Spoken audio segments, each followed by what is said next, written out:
नमस्कार साथियों, कैसे हो आप सभी। उम्मीद है सारे अच्छे होंगे। मैं सुनील मुदगल आपका अपने यूट्यूब चैनल पर स्वागत करता हूं। कुछ बच्चों के टेस्ट नंबर 22 में डाउट आ गए थे, तो वो वाले डाउट इस वीडियो में क्लियर कर लेते हैं। देखो, क्वेश्चन नंबर 7 है। 7 जो अलजेब्रा का क्वेश्चन है, ये मैंने कई तरह से बना के देखा। वैल्यू पुटिंग के अलावा इसका शॉर्टकट कोई नहीं है। तो हम यहाँ वैल्यू कितनी मान लेंगे? ए की क्या मान लेंगे? 2। बी की कितनी मान लेंगे? -1। और सी की कितनी मान लेंगे? 2। देखो, बी और सी की कुछ भी मान सकते हो, मतलब कि 2 बी की मान सकते हो और सी की -1 मान सकते हो। तो मैंने पिछली वाली वीडियो में तो सेम डाटा माना था, तो इसलिए मैं सेम ही मान रहा हूँ, जिससे कन्फ्यूजन कम दिमाग में आएगा।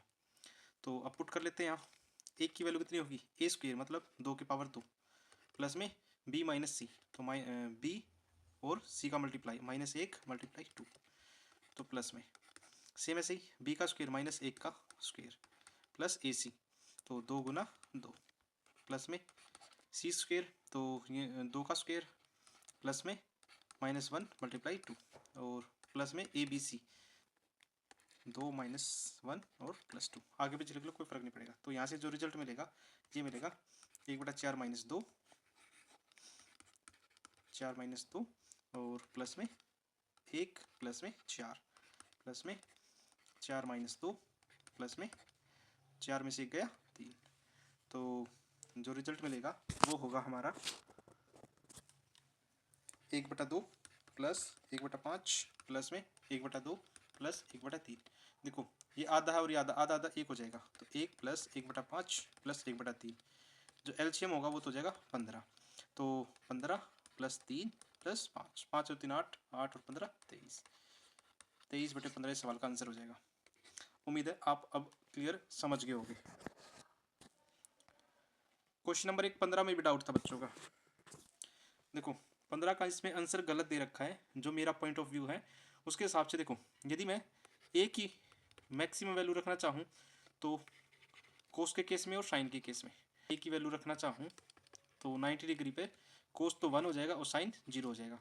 जब मैं 0 डिग्री रखूँगा तो कोस के केस में 0 वैल्यू हो जाएगी मैक्सिमम और मिनिमम, और यहाँ 1 हो जाएगी। तो पुट कर लेते हैं y = 2। जब मैं 90 पुट करूँ तो यहाँ 1 हो जाएगा और साथ के साथ में 0 आ जाएगा प्लस में 1। तो 2 साथ के साथ तो 0, ये तो पूरा कट ही जाएगा। तो यहाँ मैक्सिमम कितनी, मिनिमम कितनी हो सकती है? 3 हो सकती है। और दूसरी जगह यदि वैल्यू पुट करना चाहूँ तो 90 पुट करूँ तो यहाँ 0 हो जाएगा और यहाँ कितना हो जाएगा? 7, 1 प्लस 1। अब ये पूरा कट जाएगा तो यहाँ से वैल्यू कितनी आ जाएगी? 8। अब इसने प्रोडक्ट का यदि मैं दोनों का मल्टीप्लाई करूँ तो 24 होगा। तो मेरा जो पॉइंट ऑफ व्यू है उससे 24 आंसर आया है। ठीक है।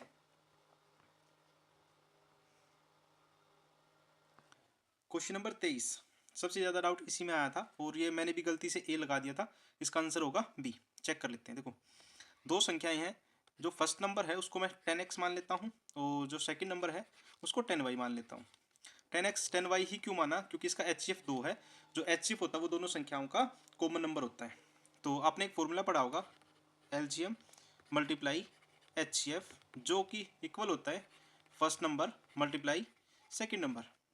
तो 120 multiply 10 is equal to 10x multiply 10y।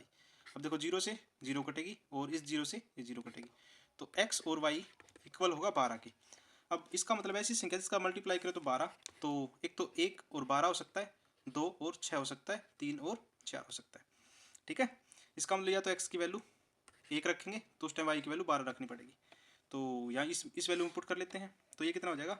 एक तो 10 होगा तो 120 हो जाएगा और दूसरी वैल्यू कितनी होगी? जब 20 होगा तो ये 60 हो जाएगा, तीसरा 30 होगा तो ये 40 हो जाएगा। अब देखो, ये वाली संख्या तो हो नहीं सकती क्योंकि 20 और 60 का जो एलसीएम वो 60 ही हो जाएगा, तो 120 तो पॉसिबल यहाँ से है ही नहीं। इन दोनों कंडीशनों में वैल्यू पॉसिबल है, तो यहाँ से रिजल्ट मिलेगा 130। यदि इसका सम करूँ तो यहाँ से मिलेगा 70। तो 30 और 70 बी आंसर हो जाएगा यहाँ से। ठीक है। उम्मीद आप समझ पाए होगे अब। और सबसे ज़्यादा डाउट तो बच्चों को क्वेश्चन नंबर 13 में रहा था। चलो इसको मैं थोड़ा सा और बेसिक बता देता हूँ। ये हमारे पास एक ट्राइंगल है और ट्राइंगल के अंदर क्या है? एक स्क्वायर। और ये सारी वैल्यू बराबर है तो मैं इसको एक्स एक्स मान लेता हूँ। आप कहोगे जी ठीक है। ठीक है, ये पूरी लेंथ को मैं ए मान लेता हूँ और ये नीचे वाली लेंथ को पूरी को बी। तो जो ये वाली लेंथ होगी, ये वाली यहाँ से यहाँ तक कि मैं ए माइनस एक्स मान लूँ इसको, और इसको भी मान लेता हूँ बी माइनस एक्स। ठीक है। अब ये एंगल मैं थीटा मान रहा हूँ और नीचे वाला भी थीटा, तो टेन थीटा इस छोटे वाले में लगा रहा हूँ, तो टेंजेंट थीटा जो कि होगा a माइनस एक्स बटे एक्स। और अब इस छोटे वाले में लगाऊँ तो इसमें क्या होगा, टेन थीटा ये हो जाएगा x बटे b माइनस एक्स। अब देखो दोनों को इक्वल रख दूँ, जब मैं दोनों को इक्वल रखूँगा तो टेंजेंट थीटा इक्वल होगा a माइनस एक्स के, जो कि इक्वल होगा x minus b minus x. ठीक है, और जब इसकी क्रॉस मल्टीप्लाई करूँ तो x square is equal to होगा a b minus a x minus b x plus में एक्स स्क्र। अब देखो एक्स स्क्र से तो एक्स स्क्र कट जाएगा, तो जो रिजल्ट होगा वो होगा, जब मैं एक डाटा को दूसरी साइड में ले जाता हूँ तो ये रिजल्ट मिलेगा minus A B is equal to, minus common ले लेता हूँ और माइनस के साथ साथ मैं यहाँ एक्स बी कॉमन ले लेता हूँ, तो रिजल्ट मिलेगा एक्स ए प्लस बी। अब माइनस से माइनस कटेगा तो यहाँ से जो रिजल्ट मिलेगा X is equal to A B बटे ए प्लस बी। अब ये कंक्लूजन आया है, अब यहाँ से आप साइडें निकाल सकते हो, जैसे इसमें कहा है अब ये तो मैं x मान लिया और इसको मैं a मान रहा हूँ और नीचे वाली लेंथ को b जो कि 12 है, तो x इज इक्वल टू 8 गुना 12 और नीचे दोनों का सम 20, तो 2 से गया 4 बार, 2 से गया 10 बार, तो ये 4.8 आंसर आ जाएगा, ऑप्शन नंबर ए ठीक हो जाएगा। ठीक है, उम्मीद आप समझ पाए होगे। देखो एक कंसेप्ट और होता है, वो भी मैं इसमें साथ साथ में बता देता हूँ। यदि हमें ये जो स्क्वायर है ये कुछ ऐसे दिया हो,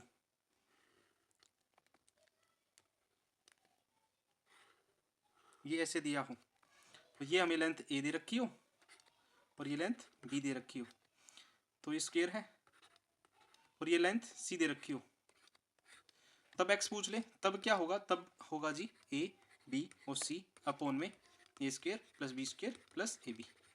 इस बात का ध्यान रखना। दो टाइप से सवाल पूछ सकता है, एक टाइप और बनता है इसमें, तीसरा टाइप। जो तीसरा टाइप है उसमें भी ट्रायंगल कुछ इसी हिसाब से ही होगा। यदि इसको मैं ए मान लेता हूँ साइडों को, और ये हमें लेंथ वाई दे रखी हो और ये वाली लेंथ हमें एक्स दे रखी हो, तो देखो ये थीटा मान ले और इसको भी थीटा मान लेते हैं।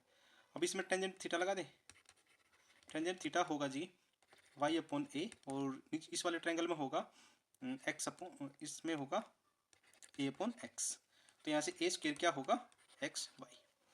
तो ए स्क्वायर मतलब यदि एरिया निकालना हो तो एरिया क्या होगा x square is equal to x y, और साइड क्या हो जाएगी, यहाँ से साइड निकालनी हो तो a is equal to root x y. ठीक है, उम्मीद है समझ पाए होगे। और यदि इस वाले में और ऊपर वाले में यदि ये पूछे एरिया कौन सा बड़ा है, तो मैं कह सकता हूँ जी इसका नाम रख देते हैं S2 और ऊपर वाले का रख देते हैं S1, तो S1 ग्रेटर देन होगा S2 से। S1 कौन सा, ये वाला जिसमें ये वाला ट्रायंगल बनाया हुआ है। ठीक है, तो ये बड़ा होगा हमेशा किससे, इस वाले ट्रायंगल से। उम्मीद आप अब डाउट क्लियर हो गया होगा, और यदि और भी कोई डाउट है तो कमेंट सेक्शन में कमेंट जरूर करें, और सुनील मैथ्स वाला यूट्यूब और टेलीग्राम चैनल को जरूर सब्सक्राइब करें।